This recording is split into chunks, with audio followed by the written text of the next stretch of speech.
Soyayya ce sila, Asma'u kin zama auta cikin mata, waƙar gini dai ban zo da wargi ba. Asma'u kin zama auta cikin mata, waƙar gini dai ban zo da wargi ba. Kin zama auta cikin su yan mata, sunan kiyaye daban a yan mata. Asma'u kin zama tilo cikin mata, ki sanaran ki yan zama dan baiwa. Kaso aso kai yana da daɗi, kaso aiki kai yana da haushi. Asma'u na saki zuciya ta mana tunanin ki sani rana. Asma'u kin zamto jarumata, Asma'u kin zamto malamata.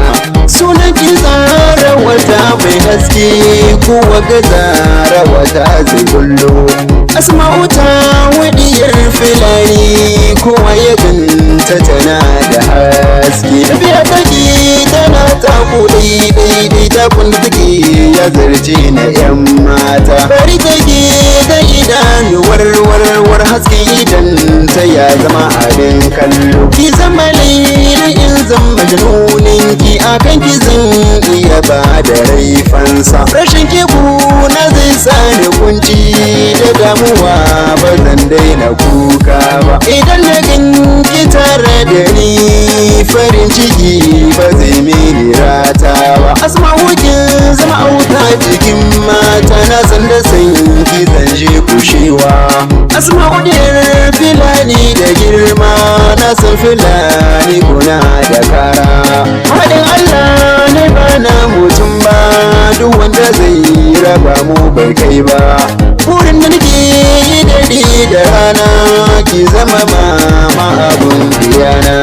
Na baki amana ta rayuwata, sirrin mu kawai mu rufe ma juna.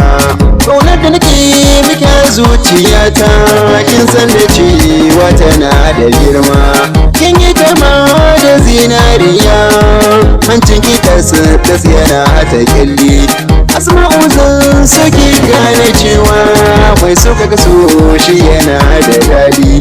Asma'u ce farin ciki, Asma'u ce zinariya, Asma'u ce sarauniya, idan da ke bana shan wuya.